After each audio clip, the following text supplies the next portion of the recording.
ಸ್ವಾಗತ ಸುಸ್ವಾಗತ. ಓದುತ್ತಿರೋರು ಸತ್ಯ ಹರಿಶ್ಚಂದ್ರನ ಮೊಮ್ಮಕ್ಕಳು. ಈಗ ನಾನೇ ಬಂದ ಸುದ್ದಿ, ಕುಂತು ಕೇಳುವವರಿಗಿಲ್ಲ ಬುದ್ಧಿ. ಕಾಲೇಜು ಕಲಿಯಲು ಹೋದ ನಾರಿ 3 ದಿನಕ್ಕೆ ಪರಾರಿ. ಇದಕ್ಕೆ ಕಾರಣ ಕಾಲೇಜು ಎಂಬ 3 ಅಕ್ಷರ. KSRTC bus free free free ಹೆಂಡತಿಯನ್ನು ಕಳೆದುಕೊಂಡ ಗಂಡಂದಿರನ್ನು ಮುಖ್ಯಮಂತ್ರಿ ಸಿದ್ದರಾಮಯ್ಯನವರ ಮನೆಗೆ ನುಗ್ಗಿಲ್ಲ. ಹೆಂಡತಿಯರನ್ನು ಹುಡುಕಿಕೊಳ್ಳಲು ಕಳಕಳಿಯ ಮನವಿಯನ್ನು ಇಟ್ಟಿದ್ದಾರೆ. ಏಕಾಏಕಿ 2 ಕಾರುಗಳ ನಡುವೆ ಆಕ್ಸಿಡೆಂಟ್ನಲ್ಲಿ ರಸ್ತೆಯ ಬಳಿ ಕೂತಿದ್ದ 10 ಕರಿ ಹೆಗ್ಗಣಗಳ ದುರ್ಮರಣ. ಗಂಡ ಹೇಳಿದಂತೆ ಕೇಳುತ್ತಿದ್ದ ಹೆಂಡತಿಯರು ಗೃಹಲಕ್ಷ್ಮಿ ಭಾಗ್ಯ ಬಂದ ಮೇಲೆ ಗಂಡನ ಮೇಲೆ ಯುದ್ಧ ಸವಾರಿ. ಸ್ವಾತಂತ್ರ್ಯ ಸಿಕ್ಕಿದೆ ಎಂದು ರಾತ್ರಿ 12 ಗಂಟೆಗೆ ಬ್ಯೂಟಿ ಪಾರ್ಲರ್ಗೆ ಹೋಗುತ್ತಿದ್ದ 3 ಮಹಿಳೆಯರ ಮೇಲೆ ಕರಿ ಚಿಂಪಾಂಜಿ ಅಟ್ಟಹಾಸ.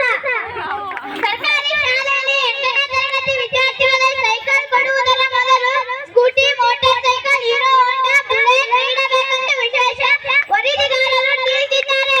ನಿನ್ನ ಹೆಣ್ಣು ಮಕ್ಕಳು ಬಟ್ಟೆ ಒಗಿಲಿಕ್ಕೆ ಹಳ್ಳಕ್ಕೆ ಹೋದಾಗ ಕಲ್ಲಿನ ಸಲುವಾಗಿ ಬೆಡದಾಟ ಆಗಿ ಹೆಣ್ಣು ಮತ್ತು ಕಲ್ಲನ್ನು ಪೊಲೀಸರು ತಮ್ಮ ವಶಕ್ಕೆ ತೆಗೆದುಕೊಂಡಿದ್ದಾರೆ. ಆ ಪೊಲೀಸರ ವಶದಲ್ಲಿದ್ದ ಹೆಣ್ಣು ಮಕ್ಕಳನ್ನು ಪ್ರಧಾನಿ ನರೇಂದ್ರ ಮೋದಿ ಅವರು ಜಾಮೀನಿನ ಮೇಲೆ ಅವರನ್ನು ಬಿಡಿಸಿದ್ದಾರೆ. ಆದರೆ ಕಲ್ಲನ್ನು ಇನ್ನೂ ಬಿಟ್ಟೇ ಇಲ್ಲ.